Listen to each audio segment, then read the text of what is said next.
जी आपल्या आसपासची बातमी असेल आपणा सर्वांसाठीची। आपण पाहत आहात 7 मराठी न्यूज। स्वराज्य रक्षक छत्रपती संभाजी महाराज, स्वराज्य जननी जिजाऊ माँसाहेब, छत्रपती राजर्षी शाहू महाराज, क्रांतीसूर्य महात्मा ज्योतिराव फुले, महामानव भारतरत्न डॉक्टर बाबासाहेब आंबेडकर, राजमाता पुण्यश्लोक अहिल्यादेवी होळकर, क्रांतीज्योती सावित्रीबाई फुले, साहित्यरत्न लोकशाहीर अण्णाभाऊ साठे या महामानवांना मी वंदन करतो। शिखांचे 9वे गुरु श्री गुरु तेग बहादूर यांच्या हुतात्म्याचे हे 350वे वर्ष आहे, त्यांनाही मी अभिवादन करतो। हे वर्ष अनेक दृष्टीनं विशेष आहे। स्वराज्य सौदामिनी महाराणी ताराबाई यांचे हे त्रिशतकोत्तर सुवर्ण महोत्सवी जयंती वर्ष आहे। पुण्यश्लोक अहिल्यादेवी होळकर यांचे त्रिशताब्दी जन्म वर्ष आहे।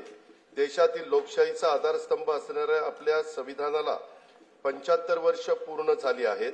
अशा या विशेष वर्षात आज अमल की एकादशीच्या पवित्र दिवशी मला माझा 11वा अर्थसंकल्प मांडण्याची संधी मिळते, हे मी माझं भाग्य समजतो। नोव्हेंबर 2024 मध्ये झालेल्या विधानसभा निवडणुकीमध्ये जनतेने महायुतीला बहुमताचा अभूतपूर्व कौल दिला आहे।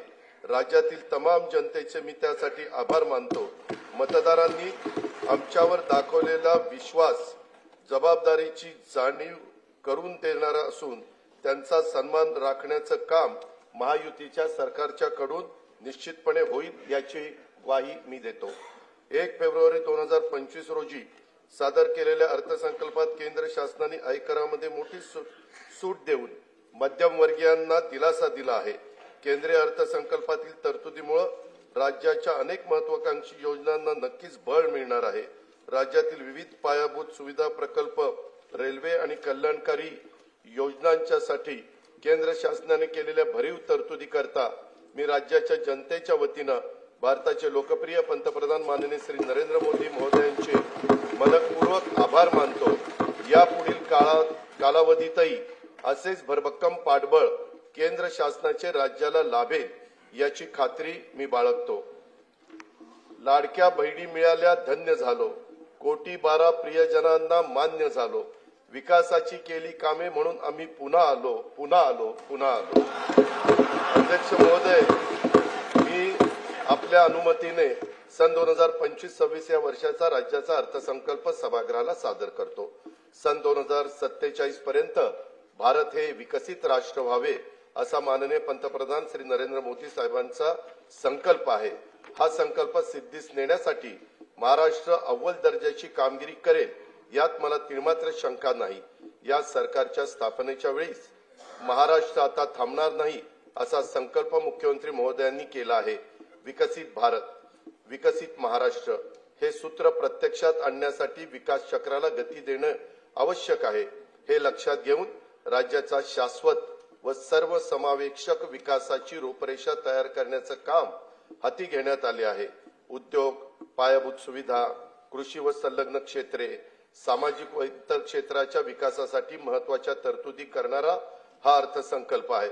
महाराष्ट्र आता थांबणार नाही, विकास आता लांबणार नाही।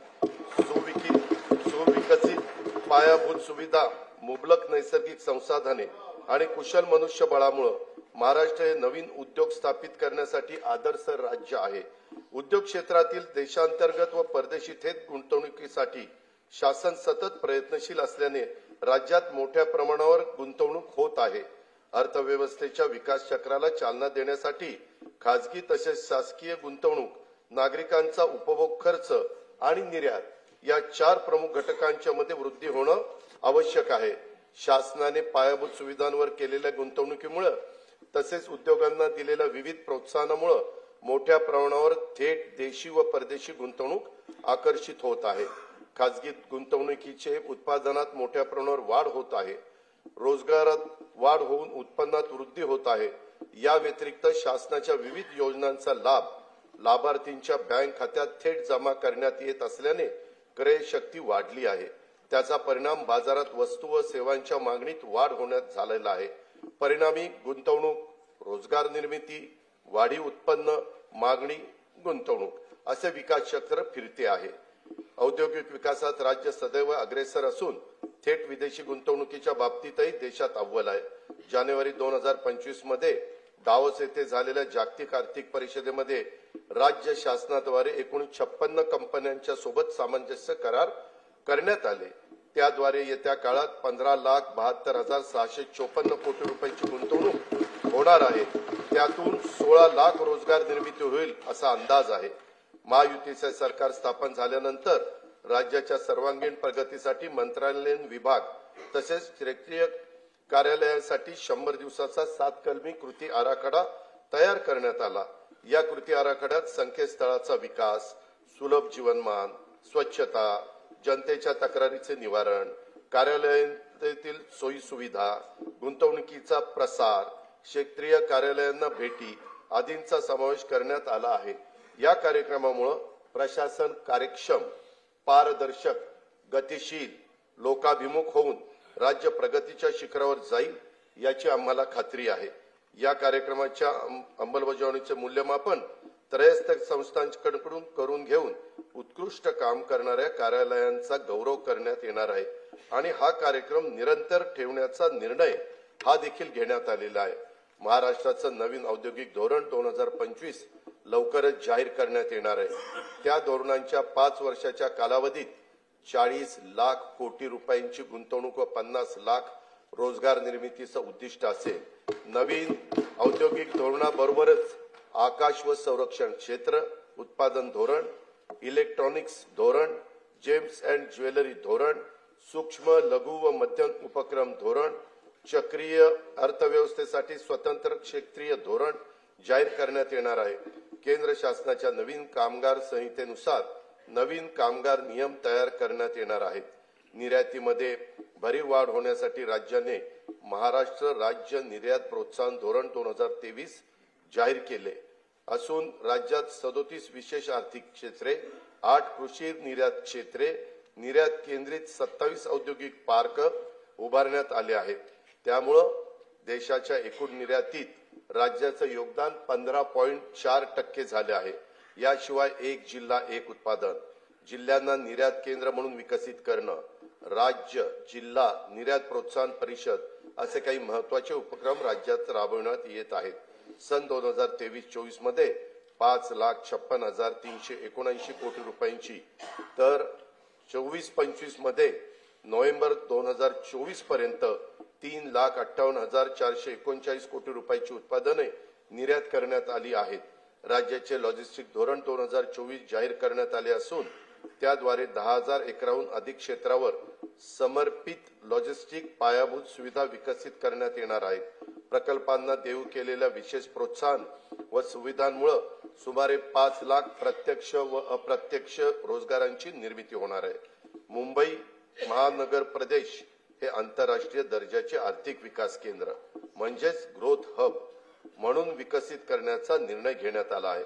वांद्रे कुर्ला संकुल, कुर्ला वरळी, वडाळा, गोरेगाव, नवी मुंबई, खारघर व विरार बोईसर या 7 ठिकाणी आंतरराष्ट्रीय दर्जाची व्यापारी केंद्र निर्माण केली जाणार आहेत.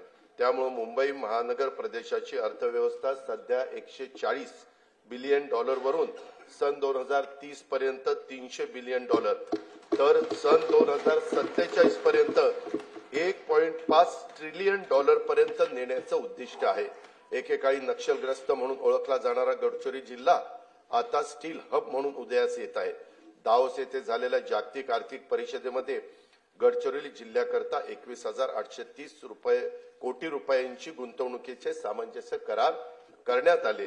त्यातून 7,500 रोजगार निर्मिती होणे अपेक्षित आहे. गडचिरोली जिल्ह्यातील दळणवळणासाठी खनिकर्म महामार्गाचे जाळी विकसित केले जात आहे. त्याकरता पहिल्या टप्प्यात सुमारे 500 कोटी रुपये किमतीची कामे हाती घेण्यात येणार आहेत. समतोल प्रादेशिक विकासाला प्रोत्साहन देण्यासाठी सामूहिक प्रोत्साहन योजना राबवण्यात येत आहे. यासाठी या योजनेअंतर्गत सन 2025-26 मध्ये 6,400 कोटी रुपये प्रोत्साहन अनुदान प्रस्तावित आहे. महावितरण कंपनीने येत्या 5 वर्षासाठी विजेचा दर निश्चित करण्याचा प्रस्ताव महाराष्ट्र विद्युत नियामक आयोगाकडे सादर केला आहे. ऊर्जा क्षेत्रातील नियोजन व कमी दराच्या हरित ऊर्जेच्या खरेदीमुळे येत्या 5 वर्षात वीज खरेदी खर्चामध्ये 1,13,000 कोटी रुपयांची बचत होईल असा अंदाज आहे। यामुळे राज्यातील औद्योगिक वीज दर इतर राज्यांच्या तुलनेने कमी होतील। बेंगळुरू मुंबई इंडस्ट्रियल कॉरिडॉरसाठी भूसंपादनाची कारवाई सुरू असून या प्रकल्पामुळे राज्यातील अवर्षण प्रवण भागात उद्योगाची स्थापना होऊन रोजगार निर्मितीला चालना मिळेल। राज्याला तांत्रिक वस्त्रोद्योगाचं जागतिक केंद्र म्हणून विकसित करण्याकरता महाराष्ट्र टेक्निकल टेक्सटाईल मिशन ची स्थापना करण्यात येणार आहे। विदर्भातील कापूस उत्पादन शेतकऱ्यांना उत्पन्नात वाढ होण्यासाठी याचा उपयोग होईल। हातमाग विणकरांना प्रोत्साहन आणि सुविधा देण्यासाठी नागपूर येथे अर्बन हाट केंद्राची स्थापना करण्यात येणार आहे। गुंतवणूकदार आणि उद्योजकांना राज्यात व्यवसायासाठी अधिक पूरक परिसंस्था विकसित करण्याच्या उद्देशाने जुलै 2023 मध्ये महाराष्ट्र उद्योग व्यापार व गुंतवणूक सुविधा कायदा लागू करण्यात आला आहे। उद्योजकांना त्यांच्या उद्योगाचा विस्तार करण्यासाठी तसेच नवीन उद्योग स्थापन करण्यासाठी 17 विभागांच्याकडून देण्यात येणाऱ्या 141 सेवा आता मैत्री या संकेतस्थळामार्फत देण्यात येत आहे। आम्हावरी खिळले डोळे उद्याच्या पिढ्यांचे, आज स्वप्न बघतो आम्ही उद्याच्या दिसांचे। नवीन पिढीला रोजगारांच्या संधी उपलब्ध करून देण्यासाठी तसेच नव उपक्रमांमध्ये राज्य अग्रेसर व्हावे यासाठी नवी मुंबई येथे 250 एकर क्षेत्रावर नाविन्यता नगर इनोव्हेशन सिटी उभारण्यात येणार आहे। रतन टाटा महाराष्ट्र राज्य कौशल्य विद्यापीठाकडून मायक्रोसॉफ्ट कंपनी मार्फत 10,000 महिलांना कौशल्य व कृत्रिम बुद्धिमत्ता या विषयाचे प्रशिक्षण देण्यात येत आहे। सन 2025-26 या वर्षाकरता कार्यक्रम खर्चाकरता उद्योग विभागास 1,021 कोटी रुपये, कामगार विभागास 171 कोटी रुपये, वस्त्रोद्योग विभागास 774 कोटी रुपये आणि कौशल्य रोजगार उद्योजकता आणि नाविन्यता विभागास 807 कोटी रुपयाचा नियतव्यय प्रस्तावित आहे।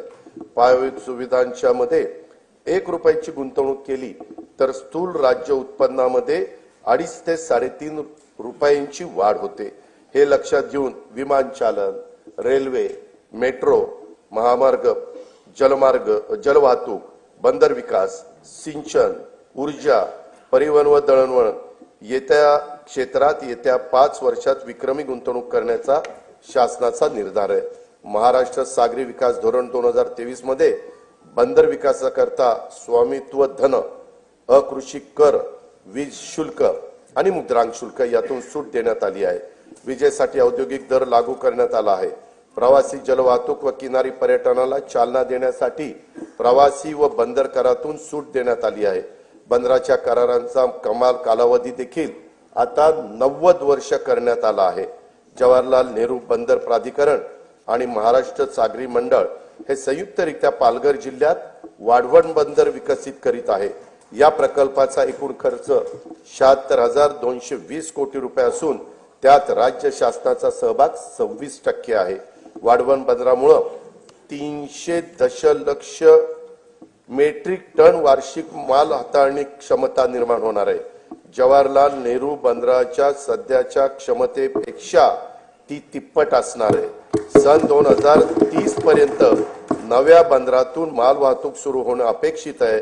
या बंदराचा समावेश कंटेनर हाताळणी करणाऱ्या जगातील पहिल्या 10 बंदरामध्ये होणार असल्याने महाराष्ट्र राज्य भविष्यात सागरी दळणवळणातील महाशक्ती म्हणून उदयास येईल। वाढवण बंदराजवळ मुंबईतले 3रे विमानतळ प्रस्तावित असून मुंबई अहमदाबाद बुलेट ट्रेनचं स्थानकही या बंदराजवळ असणार आहे। हे बंदर समृद्धी महामार्गाला देखील जोडण्यात येणार आहे।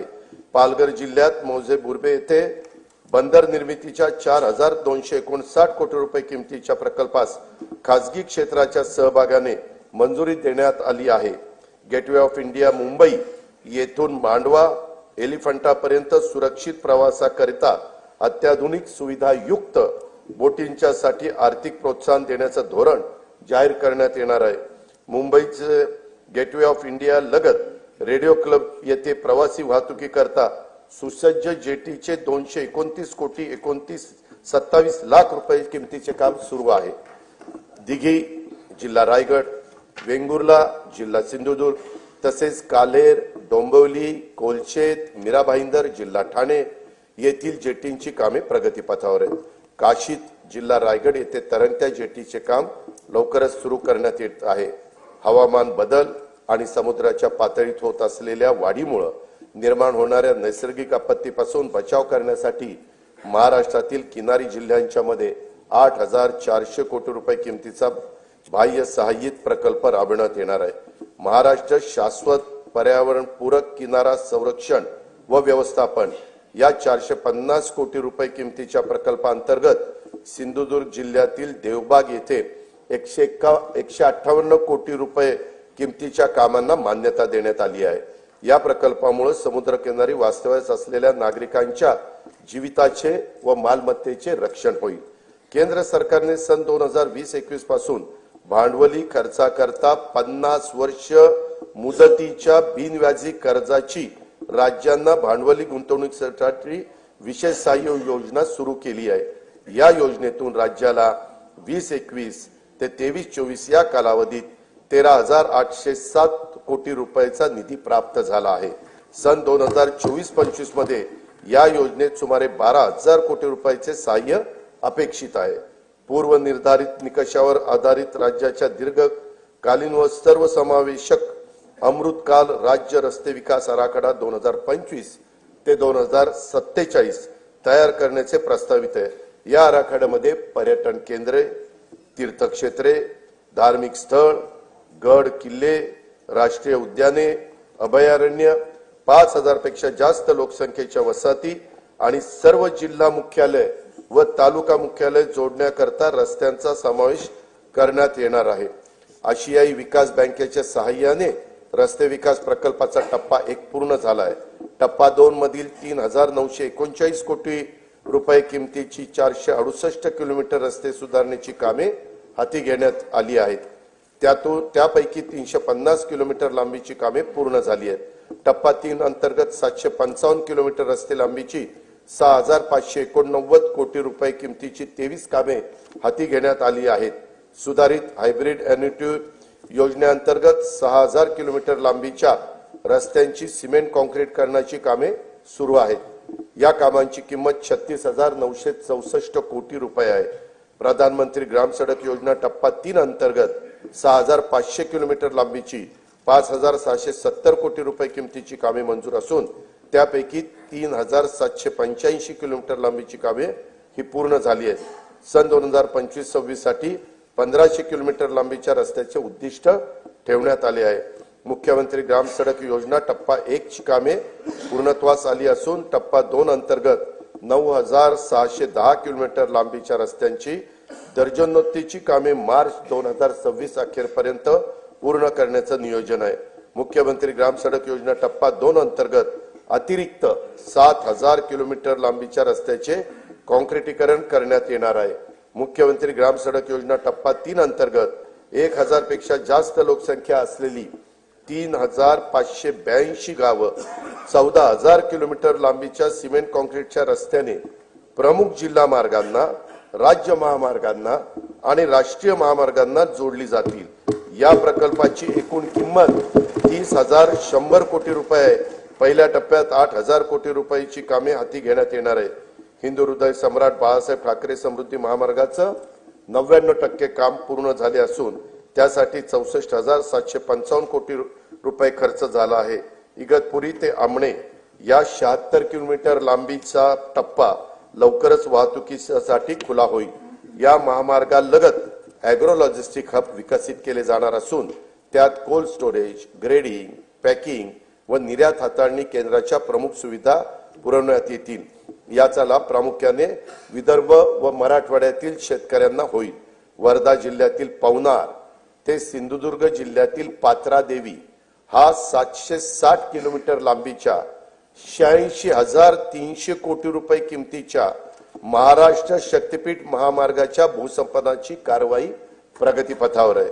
मुंबई पुणे द्रुतगती मार्गावरील खोपोली ते खंडाळा या लांबीतील मिसिंग लिंक प्रकल्पाचं काम ऑगस्ट 2025 पर्यंत पूर्ण करण्यात येणार आहे. यामुळे प्रवासाचा वेळ आणि इंधन या दोन्हीत बचत होईल आणि वाहतूक कोंडीतून देखील नागरिकांची सुटका होईल। मुंबई उपनगर परिसरातील वाहतूक गतिमान व्हावी यासाठी वर्सोवा ते मड खाडी पूल, वर्सोवा ते भाईंदर किनारी मार्ग, मुलुंड ते गोरेगाव, ठाणे ते बोरिवली आणि ऑरेंज गेट ते मरीन ड्राईव्ह भुयारी मार्ग असे 64,783 कोटी रुपये किमतीचे प्रकल्प हाती घेण्यात आले आहेत। ठाणे ते मुंबई, नवी मुंबई आंतरराष्ट्रीय विमानतळ असा उन्नत मार्ग बांधण्याचं नियोजन असून त्याद्वारे ठाणे, डोंबिवली, कल्याण व अन्य महत्त्वाची मोठी शहरं आंतरराष्ट्रीय विमानतळाशी सुलभरित्या जोडली जाणार आहेत। बाळकुम ते गायमुख या ठाणे किनारी मार्गाची लांबी 13.45 किलोमीटर असून त्याचे सुमारे 3,364 कोटी रुपये खर्चाचे काम सन 2028 अखेरपर्यंत पूर्ण करण्याचं आमचं नियोजन आहे। शिवडी वरळी या 1,051 कोटी रुपये किमतीच्या उन्नत जोड रस्त्यांचे काम मार्च 2026 अखेर पूर्ण करण्यात येणार आहे। स्वातंत्र्यवीर सावरकर सागरी सेतू वांद्रे ते वर्सोवा या दरम्यानचे 14 किलोमीटर लांबीचे 18,120 कोटी रुपये खर्चाचे काम मे 2028 पर्यंत पूर्ण करण्याचं आमचं नियोजन आहे। उत्तम ते विरार या सागरी सेतू व जोड रस्त्याच्या 55 किलोमीटर लांबीचा 87,427 कोटी रुपये किमतीचा प्रकल्प हा हाती घेण्यात येणार आहे। पुणे ते शिरूर या 54 किलोमीटर लांबीच्या 7,515 कोटी रुपये किमतीचा उन्नत मार्गाचे बांधकाम हाती घेण्यात येत आहे। तळेगाव, चाकण, शिक्रापूर या रस्त्याच्या तळेगाव ते चाकण या 25 किलोमीटर लांबीत 4 पदरी उन्नत मार्ग प्रस्तावित आहे। या प्रकल्पासाठी 6,499 कोटी रुपये खर्च अपेक्षित आहे। मुंबई, नागपूर, पुणे महानगरातील नागरिकांना पर्यावरणपूरक, शाश्वत, विनाअडथळा व वातानुकूलित वाहतूक सुविधा उपलब्ध करून देण्यासाठी एकूण 143.57 किलोमीटर लांबीचे मेट्रो मार्ग कार्यान्वित करण्यात आले आहेत। या सेवेचा लाभ सुमारे 10 लाख प्रवासी रोज घेत आहेत। येत्या वर्षात मुंबईत 41.2 किलोमीटर व पुण्यामध्ये 23.2 किलोमीटर असे 64.4 किलोमीटर लांबीचे मेट्रो मार्ग सुरू होणार आहेत।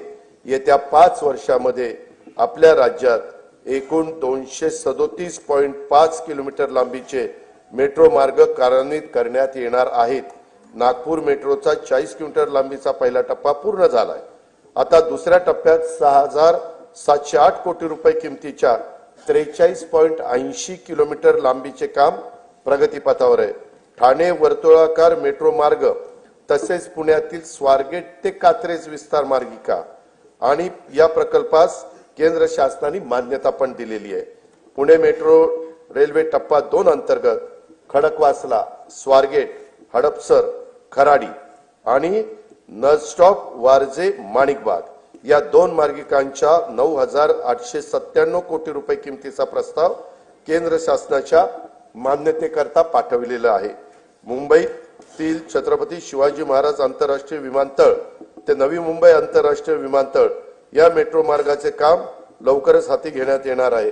नवी मुंबईतील उल्वे येथे 1,160 हेक्टर क्षेत्रामध्ये नव्याने विकसित होत असलेल्या नवीन मुंबई आंतरराष्ट्रीय विमानतळाची दरवर्षी 90 दशलक्ष प्रवासी आणि 2.6 दशलक्ष टन माल वाहतुकीची क्षमता असणार आहे। या प्रकल्पाचे सुमारे 85% काम पूर्ण झाले असून चाचणी उड्डाणेही यशस्वीरित्या पार पडली आहेत। तेथून एप्रिल 2025 मध्ये देशांतर्गत विमानसेवा सुरू करण्याचं आमचं नियोजन आहे। नागपूर येथील डॉक्टर बाबासाहेब आंबेडकर आंतरराष्ट्रीय विमानतळाचे खासगी सहभागातून श्रेणीवर्धन आणि आधुनिकीकरण करण्यात येत आहे। प्रवासी आणि माल वाहतूक क्षमतेत त्यामुळे वृद्धी होईल। विदर्भाच्या सर्वांगीण आर्थिक विकासाला यामुळे चालना मिळेल। शिर्डी विमानतळाचा 1,367 कोटी रुपये किमतीचा विकास कामांना मान्यता देण्यात आलेली आहे। ती कामे सुरू आहेत। सन 2021 मध्ये शिर्डी विमानतळाला प्रमुख विमानतळाचा दर्जा देखील प्राप्त झालेला आहे। नाईट लँडिंगची सुविधाही लवकरच सुरू करण्यात येणार आहे। अमरावतीमधील बेलोरा विमानतळाचे काम पूर्ण झाले असून तेथून 31 मार्च 2025 पासून प्रवासी सेवा सुरू करण्याचं आमचं नियोजन आहे। रत्नागिरी विमानतळासाठी 147 कोटी रुपये किमतीची कामे प्रगतीपथावर आहेत। गडचिरोली येथील नवीन विमानतळ सर्वेक्षण आणि अन्वेषणाची कामे ही सुरू केलेली आहेत। अकोला विमानतळाच्या विस्तारासाठी आवश्यक जो निधी लागेल तो उपलब्ध करून देण्यात येणार आहे। महाराष्ट्र राज्य मार्ग परिवहन महामंडळाच्या 6000 डिझेल बसेसचं रूपांतर CNG आणि LNG बसमध्ये करण्याची प्रक्रिया सुरू आहे। महामंडळाला नवीन बस खरेदीसाठी देखील शासनाकडून अर्थसहाय्य उपलब्ध करून देण्यात येणार आहे। सन 2025-26 या वर्षासाठी कार्यक्रम खर्चाचा बंदरे विभागास 484 कोटी रुपये, सार्वजनिक बांधकाम रस्ते विभागास 19,936 कोटी रुपये, परिवहन विभागास 3,710 कोटी रुपये, नगर विकास विभागास 10,729 कोटी रुपये, ग्राम विकास विभागास 11,480 कोटी रुपये, पर्यावरण व वातावरणातील बदल विभागास 245 कोटी रुपये, ऊर्जा विभागास 21,534 कोटी रुपये नियतवे प्रस्तावित आहे। अध्यक्ष महोदय, काळी माती ज्याची शान तिच्यात राबे विसरुनी भान, पोशिंदा हा आहे आपला कृतज्ञतेने ठेवू जाण, देऊ योजना अशा तया की राहील त्याचे हिरवे रान। शेती आणि शेतकरी हा आपल्या जीवनाचा मूलाधार आहे, त्यांच्याबद्दल कृतज्ञता व्यक्त करून मी आता शेती आणि शेती संबंधी क्षेत्राच्या योजना आणि तरतुदीकडे वळतो। नानाजी देशमुख कृषी संजीवनी प्रकल्पाचा दुसरा टप्पा 21 जिल्ह्यातील 7201 गावांमध्ये राबवण्यात येत असून या प्रकल्पासाठी सन 2025-26 मध्ये 351 कोटी 42 लाख रुपयाचा नियतव्यय प्रस्तावित आहे। कृषी क्षेत्रामध्ये कृत्रिम बुद्धिमत्ता अत्याधुनिक तंत्रज्ञानाचा वापराचं धोरण आखण्यात येत आहे। शेतकऱ्यांना पीक नियोजनाचा सल्ला देणं, उत्पादन खर्च शेतकऱ्यांचा कमी करणं, उत्पादकता शेतकऱ्यांची वाढवणं, दर्जेदार शेतमालाचे उत्पादन तसेच शेतमालाला हक्काची आणि शाश्वत बाजारपेठ मिळवून देणं यासाठी शासकीय, निमशासकीय व खासगी क्षेत्रात उपयुक्त असलेल्या प्रणाली शेतकऱ्यांच्या पर्यंत पोहोचवण्यासाठी कृत्रिम बुद्धिमत्ता तंत्रज्ञानाचा वापर करण्यात येणार आहे। पहिल्या टप्प्यात 50,000 शेतकऱ्यांच्या 1 लाख एकर क्षेत्राला त्याचा फायदा होईल। येत्या 2 वर्षात त्यासाठी 500 कोटी रुपयाचा निधी उपलब्ध करून देण्यात येणार आहे। राज्यातील अपूर्ण सिंचन प्रकल्पांची कामे पूर्ण करणे आणि महाराष्ट्र सिंचन सुधारणा कार्यक्रमांतर्गत कालवे वितरण प्रणालीतील सुधारणेची सुमारे 5,000 कोटी रुपये किमतीची कामे नाबार्ड अर्थसहाय्याच्या पहिल्या टप्प्यात मंजूर करण्यात आली आहे। जलयुक्त शिवार अभियान 2.0 अंतर्गत 5,818 गावांच्या मध्ये 4,227 कोटी रुपये किमतीची 1,48,888 कामे हाती घेण्यात आलेली आहेत। अभियानातील सर्व कामे मार्च 2026 पर्यंत पूर्ण करण्यात येणार आहेत। गाळमुक्त धरण, गाळमुक्त शिवार ही योजना राज्यात कायमस्वरूपी राबवण्यात येणार आहे। सन 2025-26 मध्ये 6.45 कोटी घनमीटर गाळ काढण्याचं उद्दिष्ट निश्चित करण्यात आलं असून त्याकरता 382 कोटी रुपये खर्च अपेक्षित आहे। वैनगंगा, नळगंगा नदी जोड प्रकल्पास तत्वतः मान्यता देण्यात आली आहे। या प्रकल्पाची अंदाजित किंमत 88,574 कोटी रुपये असून प्रकल्पाचे लाभ क्षेत्र 3,71,277 हेक्टर राहणार आहे। या प्रकल्पाचा लाभ नागपूर, वर्धा, अमरावती, यवतमाळ, अकोला आणि बुलढाणा या 6 जिल्ह्यांना होणार आहे। प्रकल्पाची सविस्तर सर्वेक्षण अन्वेषणाची कामे ही सुरू आहेत। नार पार गिरणा नदी जोड प्रकल्पाद्वारे नाशिक व जळगाव जिल्ह्यातील 49,516 हेक्टर क्षेत्राला सिंचनाचा लाभ होणार आहे। या प्रकल्पाची अंदाजित किंमत 7,500 कोटी रुपये आहे। दमणगंगा एकदरे गोदावरी या नदीजोड प्रकल्पामुळे 3.55 TMC पाणी उपलब्ध होणार असून त्यामुळे जायकवाडी धरणाच्या लाभ क्षेत्रातील 9,766 हेक्टर क्षेत्र पुनर्स्थापित होईल। नाशिक जिल्ह्यातील 2,987 हेक्टर क्षेत्राला देखील यामुळे सिंचनाचा लाभ होणार आहे। या प्रकल्पाची अंदाजित किंमत 2,300 कोटी रुपये आहे।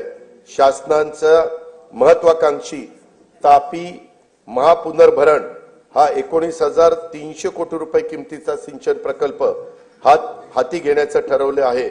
या प्रकल्पामुळे उत्तर महाराष्ट्र आणि पश्चिम विदर्भातील विशेषतः खारपान पट्ट्यातील शेतकऱ्यांच्या जीवनात आमूलाग्र बदल होऊन त्यांच्या उत्पन्नात वाढ होणार आहे। कोकणातील उल्हास आणि वैतरणा नद्यांच्या खोऱ्यातून 54.70 टीएमसी पाणी गोदावरी खोऱ्यामध्ये वळवण्याचा प्रकल्प हाती घेण्यात येणार आहे। यातून मराठवाड्याला 2,40,000 हेक्टर क्षेत्राच्या सिंचनासाठी पाणी उपलब्ध होईल। या प्रकल्पाचं पण सर्वेक्षणाचं आणि अन्वेषणाचं काम सुरू आहे। सांगली जिल्ह्यातील म्हैसाळ उपसा सिंचन योजनेसाठी 200 मेगावॉट क्षमतेच्या 1,594 कोटी रुपये किमतीच्या सौर ऊर्जा प्रकल्पाला मान्यता देण्यात आलेली आहे।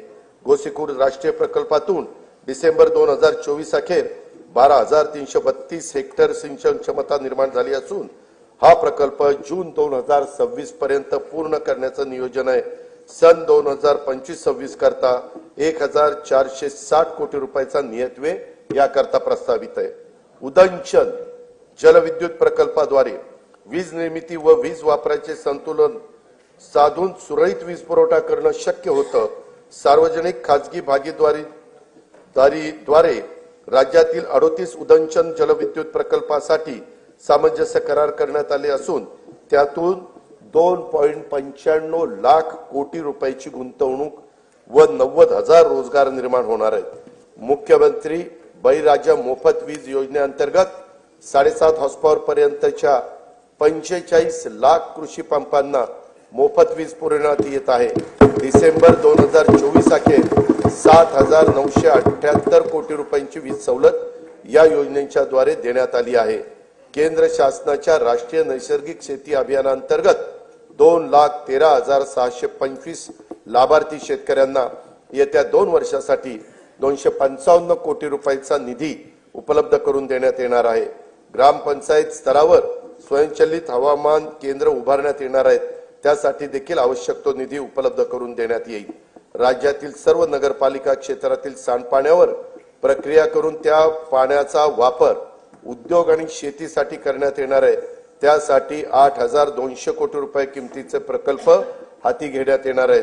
राज्यातील बांबू उत्पादक शेतकऱ्यांना प्रोत्साहन देणे, बांबूला बाजारपेठ उपलब्ध करून देणे आणि बांबू आधारित उद्योगांना चालना देण्यासाठी राज्यात 4,300 कोटी रुपये किमतीच्या बांबू लागवड प्रकल्प राबवण्यात येणार आहे।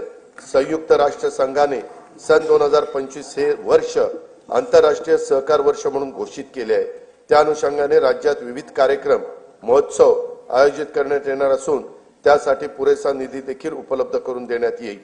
लहान सीमांत शेतकरी व कृषी नव उद्योजकांना केंद्रस्थानी ठेवून शेतमालाच्या मूल्य साखळ्यांच्या विकासासाठी 2,100 कोटी म्हणजेच 2100 कोटी रुपये किमतीचा माननीय बाळासाहेब ठाकरे कृषी व्यवसाय व ग्रामीण परिवर्तन स्मार्ट प्रकल्प राबवण्यात येत आहे। नवीन तंत्रज्ञानाचा वापर करून राज्य शाश्वत उच्च मूल्य असलेल्या कृषी व्यवसायाचे केंद्र व्हावे यासाठी Maharashtra agri business network magnet 2.0 हा सुमारे 2100 कोटी रुपयाचा बाह्य सहाय्यित प्रकल्प राबवण्यात येणार आहे। देशी गाईचे संगोपन, संवर्धन आणि संशोधनासाठी देवलापार जिल्हा नागपूर येथे गौ विज्ञान अनुसंधान केंद्रास सहाय्य केले जाईल। नवी मुंबईत महामुंबई आंतरराष्ट्रीय बाजार, मुंबईत मरोळमध्ये आंतरराष्ट्रीय मत्स्य बाजार तसेच आरमोरी जिल्हा गडचिरोली येथे रेशीम कोष खरेदी विक्री बाजारपेठ स्थापन करण्यात येणार आहे। ज्या तालुक्यामध्ये बाजार समिती अस्तित्वात नाही तेथे किमान एक स्वतंत्र बाजार समिती स्थापन करण्याचे ठरवण्यात आले। त्यासाठी एक तालुका एक बाजार समिती योजना राबवण्यात येणार आहे। कृषी क्षेत्रातील 16,000 मेगावॉट विजेची मागणी हरित ऊर्जेतून पूर्ण करण्याचे उद्दिष्ट ठेवण्यात आले आहे। शेतकऱ्यांना दिवसा विश्वासार्ह वीज पुरवठा करणं शक्य व्हावं यासाठी 27 जिल्ह्यांच्या मध्ये मुख्यमंत्री सौर कृषी वाहिनी योजना 2.0 मधून 2779 विद्युत उपकेंद्रासाठी सौर प्रकल्प हाती घेण्यात आले असून ते ऑक्टोबर 2026 पर्यंत पूर्ण होणार आहेत। जानेवारी 2024 पासून आतापर्यंत 2,90,129 सौर कृषी पंप स्थापित करण्यात आले आहेत। सध्या प्रत्येक दिवशी 1000 पंप या गतीने सौर कृषी पंपाची स्थापना करण्यात येत आहे। बी बियाणं, यंत्रसामुग्री, खते आणि शेतमालाच्या वाहतुकीसाठी महत्त्वाच्या असलेल्या शेत व पाणंद रस्त्याच्या बांधणीसाठी बळीराजा शेत व पाणंद रस्ते रामटेकच्या धर्तीवर ही योजना सुरू करण्यात येणार आहे। सन 2025-26 या वर्षासाठी कार्यक्रम खर्चाकरता कृषी विभागाला 9,710 कोटी रुपये, पशुसंवर्धन, दुग्ध विकास व मत्स्य व्यवसाय विकास विभागाला 635 कोटी रुपये, फलोत्पादन विभागाला 708 कोटी रुपये, मृद व जलसंधारण विभागाला 4,247 कोटी रुपये, जलसंपदा व खारभूमी विभागाला 16,456 कोटी रुपये, मदत व पुनर्वसन विभागाला 638 कोटी रुपये, रोजगार हमी योजना विभागाला 2,205 कोटी रुपये, सहकार व पणन विभागाला 1,178 कोटी रुपये, अन्न नागरी पुरवठा विभागाला 526 कोटी रुपयाचा नियतव्यय प्रस्तावित आहे। महिला, बालके, युवक, गरीब व वंचित घटकांवर लक्ष केंद्रित करून त्यांच्यासाठी अन्न सुरक्षा, निवारा, पिण्याचे शुद्ध पाणी, आरोग्य सेवा, शिक्षण सुविधा आणि रोजगार स्वयंरोजगाराच्या संधी उपलब्ध करून त्याद्वारे सर्वसामान्य माणसांच्या जीवनात गुणात्मक बदल घडवण्यासाठी राज्यात लोककल्याणकारी योजनांची अंमलबजावणी करण्यात येत आहे। त्या दृष्टीने राज्याचे आरोग्य आणि ज्येष्ठ नागरिक धोरण हे जाहीर करण्यात येणार आहे। सर्वांसाठी घरे हे उद्दिष्ट येत्या 5 वर्षात साध्य करण्याचे राज्याचे नवीन गृहनिर्माण धोरण लवकरच जाहीर करण्यात येणार आहे।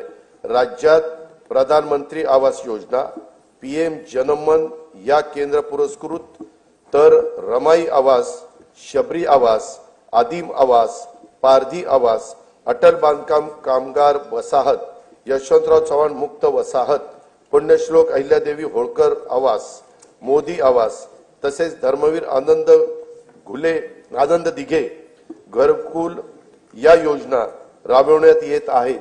त्या अंतर्गत आतापर्यंत 44,07,000 घरकुलं मंजूर करण्यात आली आहे। प्रधानमंत्री आवास योजना ग्रामीण टप्पा 2 अंतर्गत सन 2024-25 करता 20 लाख घरकुलांच्या उद्दिष्टापैकी सुमारे 18,38,000 घरकुलांना मंजुरी दिली असून 14,71,000 लाभार्थींना पहिल्या हप्त्यासाठी 2,200 कोटी रुपये वितरित करण्यात आले आहेत। ही योजना राबवण्यात महाराष्ट्र देशात प्रथम क्रमांकावर आहे। लोकप्रतिनिधी आणि लाभार्थींच्या मागणीला प्रतिसाद म्हणून राज्य सरकारकडून या योजनेच्या अनुदानात 50,000 रुपयाची वाढ करण्यात येणार आहे। या सर्व घरकुलांच्या छतावर सौर ऊर्जा संच देखील बसवले जाणार आहेत। प्रधानमंत्री आवास योजना शहरी 1 अंतर्गत 4,42,748 घरकुलं मंजूर असून त्यापैकी 2,08,304 घरकुलांचे बांधकाम हे पूर्ण झाले आहे। घरकुलांचे बांधकाम 31 डिसेंबर 2025 पर्यंत पूर्ण करण्यात येणार आहे।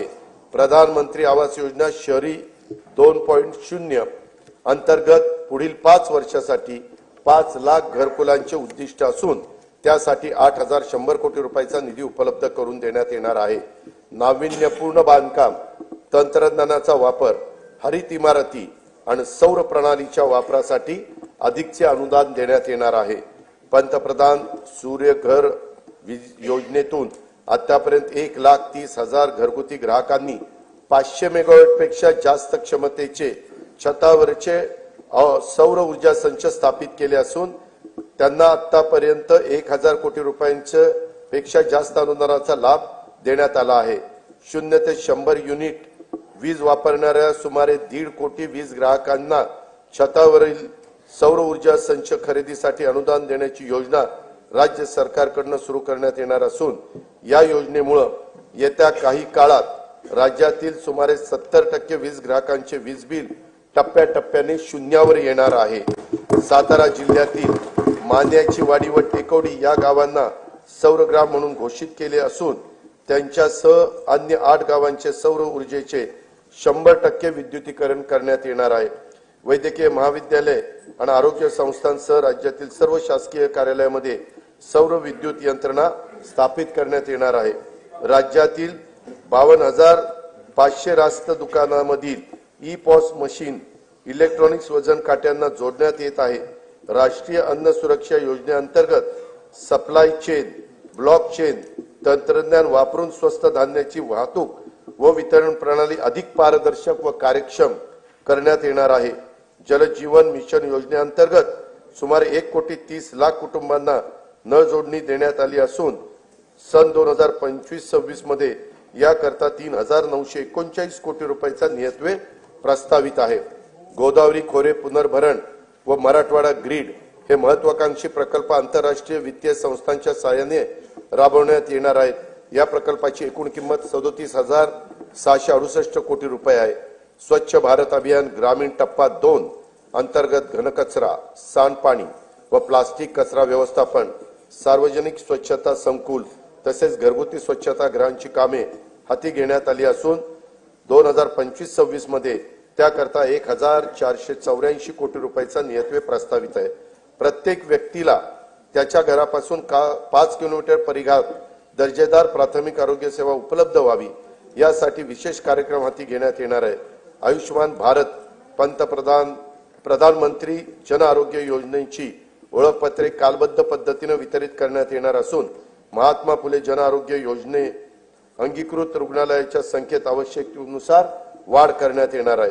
ठाणे येथे 200 खाटांचे तर रत्नागिरी जिल्ह्यात 100 खाटांचे संदर्भ सेवा रुग्णालय आणि रायगड जिल्ह्यात 200 खाटांचे अतिविशेषोपचार रुग्णालय उभारण्यात येत आहे। स्वर्गीय बाबा आमटे आणि साधनाताई आमटे यांनी स्थापन केलेल्या महारोगी सेवा समितीच्या अमृत महोत्सवी वर्षाच्या निमित्तानं आनंदवनला देण्यात येणाऱ्या प्रतिरुग्ण पुनर्वसन अनुदानात भरीव वाढ करण्यात येणार आहे। राज्यातील मागासवर्ग व दुर्बल घटकांच्यासाठी निवारा, वीज, पाणी, आरोग्य, शिक्षण, पोषण तसेच रोजगाराच्यासाठी योजना राबवण्यात राज्य अग्रेसर असून महायुती सरकार या घटकांचा जीवनस्तर उंचावण्यासाठी कटिबद्ध आहे। का आम्हा सत्ता मिळाली जाण आहे, का आम्हा सत्ता मिळाली जाण आहे, करायचे काय याचे भान आहे। साथ द्या आम्हास नेऊ राज्य पुढती, उंच त्याची न्यावयाची शान आहे।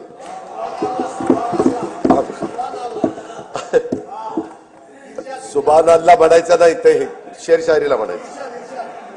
अनुसूचित जाती घटकांच्या सर्वांगीण विकासासाठी राजर्षी शाहू महाराज शिष्यवृत्ती योजना, विद्यार्थी वसतिगृह, भारतरत्न डॉक्टर बाबासाहेब आंबेडकर स्वाधार योजना, साहित्यरत्न लोकशाहीर अण्णाभाऊ साठे नागरी वस्ती सुधार योजना इत्यादी योजना राबवण्यात येत आहेत। महात्मा फुले मागासवर्गीय विकास महामंडळ, साहित्यरत्न लोकशाहीर अण्णाभाऊ साठे विकास महामंडळ, संत रोहिदास चर्मोद्योग आणि चर्मकार विकास महामंडळाद्वारे देखील अनेक योजना राबवण्यात येत आहेत। अनुसूचित जाती घटक कार्यक्रम तरतुदीमध्ये यावर्षी गेल्या वर्षीच्या तुलनेत 42% एवढी भरीव वाढ करण्यात आलेली आहे।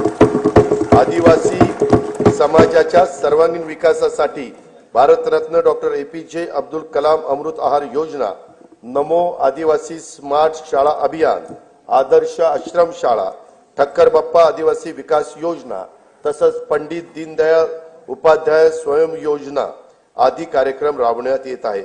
आदिवासी घटक कार्यक्रम तरतुदी यावर्षी गेल्या वर्षीच्या तुलनेत 40% एवढा भरीव वाढ करण्यात आलेली आहे।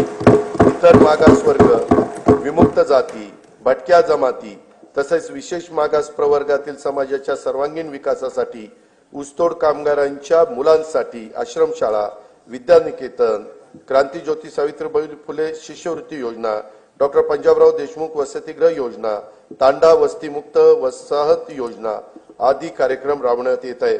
धनगर तसेच गोवारी समाजाकरता आदिवासी उपाययोजनेच्या धर्तीवर एकूण 22 कल्याणकारी योजना राबवण्यात येत आहेत। बौद्ध, जैन, शीख, पारसी, ख्रिश्चन, यहुदी व मुस्लिम या अल्पसंख्याक समुदायातील घटकांच्या विकासासाठी विविध योजना राबवण्यात येत असून अल्पसंख्याक संशोधन व प्रशिक्षण संस्था स्थापन करण्यात आलेली आहे। या संस्थेला देखील पुरेसा निधी उपलब्ध करून देण्यात येईल। दिव्यांगांच्यासाठी शिष्यवृत्ती, कृत्रिम अवयव व साधने विकत घेण्यासाठी तसेच स्वयंरोजगारासाठी अर्थसहाय्य अशा योजना राबवण्यात येत आहेत।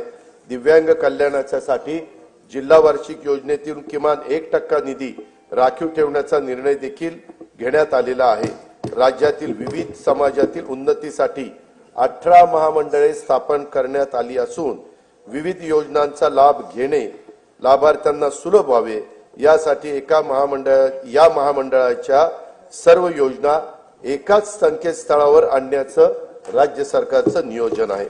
सन 2025-26 या वर्षाच्या करता सामाजिक न्याय व विशेष सहाय्य विभागाला 25,581 कोटी रुपये, आदिवासी विकास विभागाला 21,495 कोटी रुपये, इतर मागास व बहुजन कल्याण विकास विभागाला 4,368 कोटी रुपये, दिव्यांग कल्याण विभागाला 1,526 कोटी रुपये आणि अल्पसंख्याक विकास विभागाला 812 कोटी रुपयाचा नियतव्यय प्रस्तावित आहे। असंघटित कामगार कल्याण आभासी महामंडळाकडून 1,75,00,000 असंघटित कामगार आणि शेतमजुरांच्यासाठी सामाजिक सुरक्षा योजना राबवण्याचा विचाराधीन आहे। संजय गांधी निराधार योजना, श्रावणबाळ सेवा राज्य निवृत्ती वेतन योजना तसेच अन्य विशेष सहाय्य योजनातील अर्थसहाय्य सर्व लाभार्थींना बँक खात्यात थेट जमा करण्यात येणारे डीबीटी पद्धतीने लेख लाडकी योजनेअंतर्गत 1,13,000 लाभार्थींना थेट लाभ देण्यात आला आहे। 2025-26 साठी या योजनेच्या करता 50,55,00,000 रुपयाचा नियतव्यय प्रस्तावित आहे। मुलींच्या व्यावसायिक शिक्षणाला प्रोत्साहन देण्यासाठी शिक्षण शुल्क व परीक्षा शुल्काची 100% प्रतिपूर्ती करण्यात येत आहे। मान्यता प्राप्त उच्च आणि व्यावसायिक अभ्यासक्रमाचे केंद्रीभूत प्रवेश प्रक्रियेद्वारे प्रवेश घेणाऱ्या आणि ज्यांचे कुटुंबाचे वार्षिक उत्पन्न 8 लाख रुपयापेक्षा कमी आहे अशा विद्यार्थ्यांना हा लाभ देण्यात येतो। मुख्यमंत्री माझी लाडकी बहीण योजनेअंतर्गत 2,53,00,000 लाभार्थी महिलांना जुलै 2024 पासून आर्थिक लाभ देण्यात येत आहे। त्यासाठी आतापर्यंत 33,232 कोटी रुपये खर्च झालेला आहे। 2025-26 मध्ये या योजनेच्या करता 36,000 कोटी रुपयाचा नियतव्यय प्रस्तावित आहे। या योजनेमधून मिळणाऱ्या अनुदानाचा उपयोग जरा बजेट होऊ द्या ना। काही महिला गटांनी आर्थिक उपक्रमासाठी बीज भांडवल म्हणून केला असून अशा गटांना आणखीन प्रोत्साहन देण्यासाठी विशेष योजना हाती घेण्याचा आमच्या विचाराधीन आहे। दीनदयाळ अंत्योदय योजना राष्ट्रीय ग्रामीण उपजीविका अभियानाअंतर्गत सुमारे 22 लाख महिलांना लखपती दीदी होण्याचा मान मिळाला आहे। सन 2025-26 मध्ये आणखी 24 लाख महिलांना लखपती करण्याचं शासनाचं उद्दिष्ट आहे। नवी मुंबईत उल्वे मध्ये 194 कोटी 14 लाख रुपये किमतीच्या युनिटी मॉलचे काम आता प्रगतीपथावर आहे। बचत गटाच्या उत्पादनांना हक्काची बाजारपेठ उपलब्ध करून देण्यासाठी प्रत्येक जिल्ह्यात एक उमेद मॉल उभारण्याचं शासनाने ठरवले असून पहिल्या टप्प्यात 10 जिल्ह्यांच्या करता 150 कोटी रुपयाचा निधी उपलब्ध करून देण्यात येणार आहे। ऑलिम्पिक, पॅराऑलिम्पिक, आंतरराष्ट्रीय व राष्ट्रीय स्पर्धांमध्ये पदक मिळवणाऱ्या खेळाडूंना प्रोत्साहन मिळावे म्हणून वैयक्तिक व सांघिक क्रीडा प्रकारामध्ये पदक प्राप्त खेळाडूंना देण्यात येणाऱ्या बक्षिसांच्या मध्ये घसघशीत वाढ करण्यात आली आहे। शिवछत्रपती क्रीडा संकुल पुणे येथील क्रीडा सुविधांचे नूतनीकरण करण्यात येणार आहे।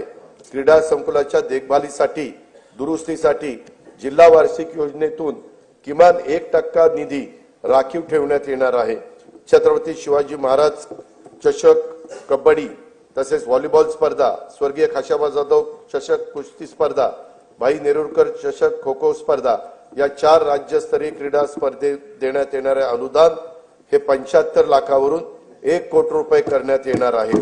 सन 2025-26 या वर्षाकरता कार्यक्रम खर्चाकरता गृहनिर्माण विभागाला 1246 कोटी 55 लाख रुपये, पाणी पुरवठा व स्वच्छता विभागाला 3875 कोटी रुपये, सार्वजनिक आरोग्य विभागाला 3827 कोटी रुपये, उच्च व तंत्र शिक्षण विभागाला 3098 कोटी रुपये, वैद्यकीय शिक्षण व औषधी द्रव्य विभागाला 2574 कोटी रुपये, महिला व बाल विकास विभागाला 31,907 कोटी रुपये, शालेय शिक्षण व क्रीडा विभागाला 3,496 कोटी रुपये नियतवे प्रस्तावित आहे।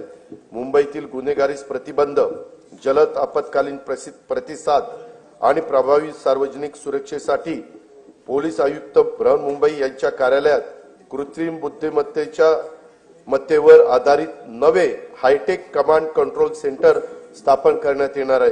गुन्ह्यातील पुरावा शास्त्रोक्त पद्धतीने गोळा करून त्याचा विश्लेषणाद्वारे दोषसिद्धीचे प्रमाण वाढवण्यास मदत व्हावी यासाठी 21 पथदर्शी फिरती न्यायवैद्यक वाहने लोकार्पित करण्यात आली आहेत। सायबर सुरक्षा संदर्भात तज्ञ मनुष्यबळांचा पुरवठा करण्यासाठी महाराष्ट्र सायबर गुन्हे सुरक्षा महामंडळ स्थापित करण्यात येणार आहे। घरबांधणी अग्रिमाची मागणी करणाऱ्या पोलीस दलातील सर्व अधिकारी व कर्मचाऱ्यांना अग्रिम देणे शक्य व्हावे यासाठी आवश्यक ती तरतूद करण्यात येणार आहे।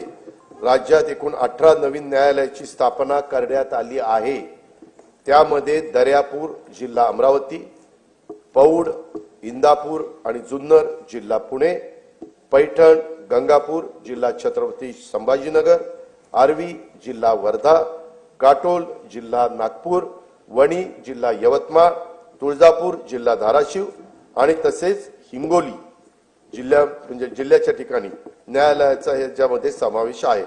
सन 2025-26 या वर्षाच्या कार्यक्रम खर्चाकरता गृह पोलीस विभागास 2,237 कोटी रुपये, उत्पादन शुल्क विभागाला 153 कोटी रुपये, विधी व न्याय विभागाला 759 कोटी रुपये व महाराष्ट्र विधानमंडळ सचिवालयास 547 कोटी रुपये नियतवे प्रस्तावित आहे। मुख्यमंत्री शाश्वत समृद्ध पंचायत राज अभियान राज्यात राबवण्यात येणार असून त्यात भाग घेणाऱ्या अत्युत्कृष्ट ग्रामपंचायतींना तालुका पातळीवर राज्य स्तरापर्यंत पुरस्कार देण्याचे प्रस्तावित आहे। राज्यात सध्या राबविण्यात येत असलेल्या योजनांचे मूल्यमापन करून त्यांचे सुसूत्रीकरण तसेच साधन संपत्तीच्या स्रोताचा अभ्यास करून त्यामध्ये वाढ करण्याचे उपाय सुचवण्यासाठी उच्चस्तरीय समिती स्थापन करण्यात आली असून या समितीच्या शिफारसी विचारात घेऊन योजनांची अधिक प्रभावी अंमलबजावणी करण्यासाठी उपाययोजना करण्यात येणार आहे। सन 2025-26 या वर्षासाठी कार्यक्रम खर्चाकरता नियोजन विभागाला 9,060 कोटी रुपये 60 कोटी 45 लाख रुपये, वित्त विभागाला 208 कोटी रुपये, महसूल आणि वन विभागाला 2,981 कोटी रुपयाचा नियतवे प्रस्तावित आहे। महाराष्ट्राला निसर्गरम्य समुद्रकिनारा, प्राचीन लेण्या, गड किल्ले, घनदाट वनसंपदा असा समृद्ध वारसा लाभला। पर्यटन क्षेत्रात खासगी गुंतवणुकीसाठी उत्साहवर्धक आणि अनुकूल वातावरण निर्माण करण्याकरता पर्यटन धोरण 2024 जाहीर करण्यात आले असून येत्या 10 वर्षात पर्यटन क्षेत्राला 1 लाख कोटी रुपयाची गुंतवणूक आकर्षित करण्याचे उद्दिष्ट ठेवण्यात आले आहे। राज्याचे आरोग्य पर्यटन धोरण देखील अध्यक्ष महोदय आखण्यात येत आहे। मुघलांच्या नजरकैदेतून आग्र्यातून सुटका हा शिवचरित्रातील प्रेरणादायी प्रसंग आहे। छत्रपती शिवाजी महाराज नजरकैदेत होते, तेथे भव्य स्मारक उभारण्याचं राज्य सरकारने ठरवलेलं आहे। त्यासाठी उत्तर प्रदेश शासनाच्या सहकार्याने जागा उपलब्ध करून घेण्यात येईल आणि त्याच्यामध्ये तशा प्रकारचं त्या भव्य स्मारक उभारण्यात येईल। येणाऱ्या पिढ्यांना शिवरायांच्या स्फूर्तिदायी चरित्राची ओळख अद्ययावत तंत्रज्ञानाच्या आधारे करून देण्यासाठी पुणे शहरातील आंबेगाव येथे 4 टप्प्यात भव्य शिवसृष्टी प्रकल्प उभारण्यात येत आहे। त्यातील 2 टप्प्याचं काम पूर्ण झालेलं आहे। उर्वरित काम गती होण्यासाठी राज्य सरकारकडून आणखी 50 कोटी रुपयाचा निधी उपलब्ध करून देण्यात येणार आहे। छत्रपती शिवरायांनी स्थापन केलेल्या स्वराज्याच्या रक्षण आणि विस्तारासाठी जीवन समर्पित केलेल्या असीम शौर्य आणि धैर्याने लढलेल्या सर्व लढायात विजयश्री मिळवणाऱ्या छत्रपती संभाजी महाराजांच्या पराक्रमाच्या खुणा महाराष्ट्रात जिथे आहेत त्या कोकणातील संगमेश्वर हे एक ठिकाण आहे. औरंगजेबाच्या महाकाय सेनेशी महाराजांनी बोटावर मोजता येतील एवढ्या शूर मावळ्यांना सोबत घेऊन येथेच पराक्रमाची शर्त केली. स्वराज्यासाठी प्राणाची आहुती देणाऱ्या स्वाभिमानी राज्याच्या पराक्रमाची स्मृती कायमस्वरूपी जपण्यासाठी संगमेश्वर येथे त्यांचं भव्य स्मारक उभारण्याची घोषणा मी त्या ठिकाणी करतो. छत्रपती संभाजी महाराजांचे पवित्र बलिदान स्थळ असलेल्या मौजे तुळापूर व समाधी स्थळ मौजे वडू बुद्रुक येथे त्यांचं भव्य स्मारकाचं काम अतिशय जोरात प्रगतीपथावर आहे. दरवर्षी एका प्रेरणादायी गीताला छत्रपती संभाजी महाराज राज्य प्रेरणा गीत पुरस्कार प्रदान करण्याचा निर्णय देखील शासनाने घेतला आणि तो अंमलबजावणी केली. छत्रपती संभाजी महाराज की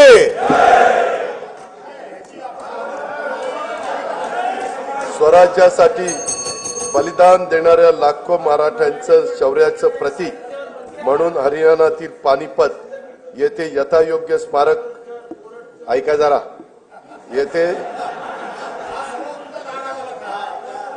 हरियाणातील पानिपत येथे यथायोग्य स्मारक उभारण्याचा निर्णय आम्ही घेतलेला आहे. मराठ्यांच्या शौर्याचं प्रतीक आहे. हरियाणा शासन पण आमचेच मुख्यमंत्री आहेत. त्यांना आमचे हे मुख्यमंत्री बोलतील आणि स्मारकाची जागा घेतील आणि तेही स्मारक त्या ठिकाणी होईल. चैत्यभूमी दादर मुंबई येथे इंदू मिलच्या जागेवर भारतरत्न डॉक्टर बाबासाहेब आंबेडकर यांचं आंतरराष्ट्रीय दर्जाचं स्मारक उभारण्याचं काम सुरू असून त्यासाठी देखील पुरेसा निधी उपलब्ध करून ते लवकरात लवकर पूर्ण करण्याचं आमचं धोरण आहे. भारताचे दिवंगत पंतप्रधान भारतरत्न अटल बिहारी वाजपेयी यांच्या जन्मशताब्दी वर्षानिमित्त मुंबई येथे भव्य स्मारक उभारण्यात येणार आहे.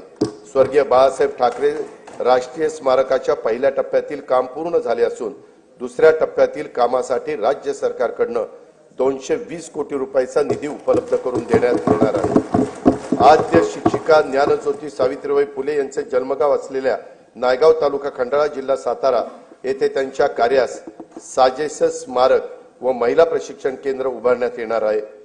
साहित्यरत्न आज त्यांची पुण्यतिथी मी त्यांना अभिवादन करतो.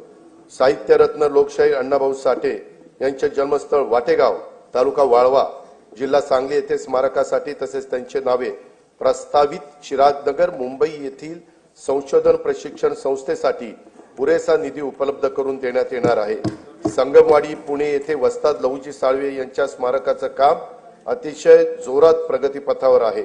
सन 2027 मध्ये नाशिक येथे होणाऱ्या सिंहस्थ कुंभमेळ्याच्या निमित्तानं नमामि गोदावरी अभियानाचा आराखडा तयार करण्यात येत आहे. कुंभमेळ्याच्या सुव्यवस्थित आयोजनासाठी विशेष प्राधिकरणाची स्थापना करून त्यासाठी आवश्यक तो निधी उपलब्ध करून देण्यात येणार आहे. नाशिक येथे रामकालपथ विकास प्रकल्पांतर्गत रामकुंड, काळाराम मंदिर आणि गोदातट परिसरातील पर्यटनाच्या दृष्टीने विकास करण्यासाठी 146 कोटी 10 लाख रुपये किमतीची कामे हाती घेण्यात येत आहेत. दुर्गम ते सुगम कार्यक्रमाद्वारे डोंगराळ भागातील प्राचीन मंदिरे, धार्मिक स्थळे, गड किल्ले व इतर निसर्गरम्य 45 ठिकाणी रोपवेद्वारे जोडण्यात येणार आहेत. राज्यातील प्राचीन मंदिराचे जतन, संवर्धन व परिसर विकासासाठी आवश्यक निधी उपलब्ध करून देण्यात येणार आहे. महानुभाव पंथाच्या श्रद्धास्थानाच्या विकासाची कामे देखील हाती घेण्यात येणार आहेत. प्रभू रामाच्या पदस्पर्शाने पावन झालेल्या रामटेक येथील श्रीराम मंदिराच्या नूतनीकरणाचे काम सुरू असून तेथे दरवर्षी सांस्कृतिक महोत्सवाचे आयोजन करण्याचे नियोजन आहे. सिंधुदुर्ग जिल्ह्यातील सागरी संग्रहालय, कृत्रिम प्रवाह आणि पाणबुडी पर्यटन हे 75 कोटी रुपये किमतीची कामे प्रगतीत आहेत. कोयनानगर तालुका पाटण जिल्हा सातारा येथे स्कायवॉकची उभारणी व नेहरू उद्यानाचे सुशोभीकरण हे देखील करण्यात येणार आहे. मुनावळे तालुका जावळी येथील सातारा येथील जलपर्यटन प्रकल्पाचा पहिला टप्पा पर्यटकांच्यासाठी खुला करण्यात आला आहे. आता हेळवाद जिल्हा सातारा येथे कोयना जल पर्यटन प्रकल्पाला मान्यता देण्यात आली आहे. ठाणे जिल्ह्यातील मुरबाड तालुक्यातील माळशेज घाटात काचेचा स्कायवॉक उभारण्यात येणार आहे. अध्यक्ष महोदय, भाव फुलांना पायी उधळून आयुष्याचा कापूर जाळून तुझे सारखे करीन पूजन, गीत तुझे मी आई गाईन, शब्दोशब्दी अमृत ओतून अशा माय मराठीस केंद्रीय मंत्रिमंडळाने 3 ऑक्टोबर 2024 रोजी झालेल्या बैठकीमध्ये अभिजात भाषेचा दर्जा दिल्याबद्दल राज्यातल्या तमाम जनतेच्या वतीनं आणि जगभरातील मराठी भाषिकांच्या वतीनं मी माननीय पंतप्रधान नरेंद्र मोदी महोदयांचे मनपूर्वक आभार मानतो। या पुढे दरवर्षी 3 ऑक्टोबर हा दिवस अभिजात मराठी भाषा सन्मान दिन व 3 ते 9 ऑक्टोबर दरम्यान अभिजात मराठी भाषा सप्ताह साजरा करण्यात येईल। मराठी भाषा विद्यापीठ रिद्धपूर येथे अभिजात मराठी भाषेच्या संशोधन व अध्ययनासाठी उच्च दर्जाचे संशोधन केंद्र तसेच अनुवाद अकादमी स्थापित करण्यात येणार आहे। मराठी भाषेच्या संवर्धनासाठी कार्य करणाऱ्या संस्थांच्या माध्यमातून अभिजात मराठी भाषा विषयक उपक्रम राबवण्यात येणार आहेत। मराठी भाषेच्या संशोधनातील उल्लेखनीय कामगिरीबद्दल पुरस्कार सुरू करण्यात येणार आहे। सन 2025-26 या वर्षाच्या कार्यक्रम खर्चाकरता सार्वजनिक बांधकाम इमारती विभागाला 1367 कोटी रुपये, पर्यटन व सांस्कृतिक कार्य विभागाला 3159 कोटी रुपये, सामान्य प्रशासन विभागाला 2899 कोटी रुपये आणि मराठी भाषा विभागाला 225 कोटी रुपयाचा नियतव्यय हा प्रस्तावित आहे। सन 2024-25च्या अंदाजपत्रकात 4,99,463 कोटी रुपये महसुली जमा अपेक्षित होती।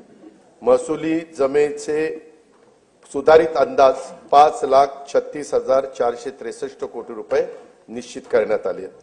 सन 2024-25च्या एकूण खर्चाचा अर्थसंकल्पीय अंदाज 6,12,293 कोटी रुपये व सुधारित अंदाज 6,72,030 कोटी रुपये असून भांडवली व कल्याणकारी योजनांवरील खर्चात झालेल्या वाढीमुळे सन 2024-25 या वर्षाच्या एकूण खर्चाच्या सुधारित अंदाजात ही वाढ झालेली आहे। सन 2025-26 या आर्थिक वर्षात जिल्हा वार्षिक योजनेअंतर्गत 20,165 कोटी रुपयाची भरीव तरतूद करण्यात आली आहे। गेल्या वर्षीच्या तुलनेत 2,000 कोटी रुपयांनी ही तरतूद वाढवलेली आहे। सन 2025-26 मध्ये कार्यक्रम खर्चाकरता रक्कम 2,54,560 कोटी रुपये निश्चित करण्यात आले असून त्यामध्ये अनुसूचित जाती घटक कार्यक्रमासाठी 22,668 कोटी रुपये तर आदिवासी घटक कार्यक्रमासाठी 21,495 कोटी रुपयाचा नियतव्यय प्रस्तावित आहे। नियतव्ययाचा समावेश आहे। सन 2025-26च्या अर्थसंकल्पामध्ये एकूण खर्चासाठी 7,20,00,000 कोटी रुपयाची तरतूद केली आहे। सन 2025-26च्या अर्थसंकल्पामध्ये महसुली जमा 5,60,964 कोटी रुपये व महसुली खर्च 6,06,855 कोटी रुपये अंदाजित आहे। परिणामी 45,891 कोटी रुपये अंदाजित तूट येत आहे। राजकोषीय सुधारणांमध्ये राज्य नेहमीच अग्रेसर राहिले आहे। राजकोषीय उत्तरदायित्व व वित्तीय व्यवस्थापन कायद्यानुसार राज्याच्या राजकोषीय तूट स्थूल राज्य उत्पन्नाच्या 3% कमी ठेवण्यात शासन यशस्वी झाले आहे। तसेच राज्याची महसुली तूट ही सातत्याने स्थूल राज्याच्या उत्पन्नाच्या 1% कमी राहिलेली आहे। 25-26 ची राजकोषीय तूट 1,36,235 कोटी रुपये। यानंतर अध्यक्ष महोदय मी अर्थसंकल्पाच्या भाग 2 कडे त्या ठिकाणी वळतो। अध्यक्ष महोदय मी आता अर्थसंकल्पाचा तुला गरज आहे पाण्याची मी आता अर्थसंकल्पाचा भाग 2 माननीय सभागृहासमोर सादर करीत आहे। सन 2024-25 या आर्थिक वर्षासाठी राज्याच्या स्वतःच्या कर महसुलाचे अर्थसंकल्पीय उद्दिष्ट 3,43,040 कोटी रुपये एवढे निश्चित करण्यात आले होते। सन 2024-25 या आर्थिक वर्षासाठी राज्याचा स्वतःचा कर महसुलाचा सुधारित अंदाज 3,67,467 कोटी रुपये एवढा प्रस्तावित करण्यात येत आहे। 25-26 या आर्थिक वर्षासाठी राज्याच्या स्वतःच्या कर महसुलात अर्थसंकल्पीय उद्दिष्ट 3,87,674 कोटी रुपये एवढे प्रस्तावित आहे। वस्तू व सेवा कर कायदा लागू करण्यापूर्वी राज्य कर विभागातर्फे राबवण्यात आलेल्या विविध कायद्यानुसार सार्वजनिक क्षेत्रातील उपक्रमाकडे असलेली थकबाकीची तडजोड करण्यासाठी मी अभय योजना जाहीर करत आहे। सदर अभय योजनेचे नाव महाराष्ट्र कर व्याज शास्ती किंवा विलंब शुल्क सार्वजनिक क्षेत्रातील कंपन्यांची प्रदेय असलेल्या यांच्या थकबाकीची तडजोड करण्यासाठी अधिनियम 2025 असे असेल। या अभय योजनेचा कालावधी प्रस्तावित कायदा लागू झाल्याच्या दिनांकापासून दिनांक 31 डिसेंबर 2025 पर्यंत असेल। सध्या व्यक्तिगत मालकीच्या परिवहनेतर 4 चाकी सीएनजी व एलपीजी वाहनांवर वाहन प्रकार आणि किमतीनुसार 7 ते 9% दराने मोटार वाहन कराची आकारणी केली जाते। या कराच्या दरामध्ये 1% वाढ प्रस्तावित करीत आहे। सदर वाढीमुळे राज्याला 25-26 मध्ये 150 कोटी रुपयाचा अतिरिक्त महसूल मिळणे अपेक्षित आहे। राज्यात 30 लाखापेक्षा अधिक किमतीच्या इलेक्ट्रॉनिक वाहनांवर 6% दराने मोटार वाहन कराची आकारणी करण्याचे प्रस्तावित आहे। मोटार वाहन कराची कमाल मर्यादा ही 20 लाखाची होती, ती आता 30 लाख रुपये करण्याचे प्रस्तावित आहे। कमाल मर्यादेत प्रस्तावित वाढीमुळे 2025-26 मध्ये राज्याला सुमारे 170 कोटी रुपयाचा अतिरिक्त महसूल मिळेल असे अपेक्षित आहे। बांधकामासाठी वापरल्या जाणाऱ्या क्रेन्स, कॉम्प्रेसर, प्रोजेक्टर्स आणि एक्सकॅव्हेटर्स या प्रकारातील वाहनांना अनिवार्यपणे एक रकमी वाहनाच्या किमतीच्या 60% दराने मोटार वाहन कर आकारण्याचं प्रस्तावित आहे। प्रस्तावित मोटार वाहन कर सुधारणेमुळे 2025-26 मध्ये राज्याला सुमारे 180 कोटी रुपयाचा अतिरिक्त महसूल मिळणे अपेक्षित आहे। राज्यात 7500 किलो वजनाच्या मालवाहतूक करणाऱ्या हलक्या वाहनांवर, ज्याला आपण एलजीव्ही म्हणतो, अनिवार्य एक रकमी वाहनांच्या किमतीत 60% दराने मोटार वाहन कर आकारण्याचे प्रस्तावित करीत आहे। प्रस्तावित मोटार वाहन कर सुधारणेमुळे 25-26 मध्ये राज्याला सुमारे 625 कोटी रुपयाचा अतिरिक्त महसूल मिळणे अपेक्षित आहे। महाराष्ट्र मुद्रांक अधिनियम कलम 4 नुसार एकाच व्यवहाराच्या पूर्ततेसाठी एकापेक्षा जास्त दस्तऐवजांचा वापर केल्यास पूरक दस्तऐवजांना ₹100 ऐवजी ₹500 इतकी मुद्रांक शुल्क आकारण्याचे प्रस्तावित आहे। महाराष्ट्र मुद्रांक अधिनियमातील कलम 31(1) नुसार एखाद्या दस्तावर भरावयाच्या मुद्रांक शुल्काबाबत दस्त अभिनिर्णय प्रक्रियेसाठी सध्या आकारण्यात येणारे शुल्क ₹100 ऐवजी 1000 इतके करण्याचे, तसेच निष्पादित दस्त निर्णयासाठी दाखल करताना देखील प्रथम दर्शनी देय असणाऱ्या मुद्रांक शुल्काची रक्कम जमा करण्याची तरतूद प्रस्तावित करण्यात येत आहे। नागरिकांना ऑनलाईन पद्धतीने मुद्रांक शुल्काचा भरणा करणे व प्रमाणपत्र देणे हे सुलभ व्हावे यासाठी महाराष्ट्र मुद्रांक अधिनियम कलम 10(3) व 4 मध्ये ई मुद्रांक प्रमाणपत्राची नवी तरतूद लागू करण्याचे प्रस्तावित आहे। वरील प्रस्तावांना सन्माननीय सदस्यांचा पाठिंबा मिळेल असा विश्वास मी व्यक्त करतो। अध्यक्ष महोदय, हा अर्थसंकल्प म्हणजे विकास चक्राला गती देण्यासाठी संकल्पना आणि कृती यांचा घातलेला संतुलित मेळ आहे। विकसित महाराष्ट्र घडवण्यासाठी सर्वांनी मिळून हातभार लावण्याची हीच वेळ आहे। विकास संकल्प, विकासाचा ध्यास, मनी धरू आस विकासाची, विकास चक्राला देऊन या गती, साधूया प्रगती वेगातची, मिळून या सारे राज्य विकसित, राष्ट्र विकसित करू चला, राष्ट्र विकसित करू चला, राज्य विकसित करू चला। जय हिंद, जय महाराष्ट्र। चॅनलवर नवीन असाल तर सबस्क्राईब करा, लाईक आणि लिंक शेअर करायला विसरू नका। घटना जी आपल्या आसपासची बातमी असेल आपणा सर्वांसाठीची, आपला चॅनल, आपली बातमी, 7 मराठी न्यूज।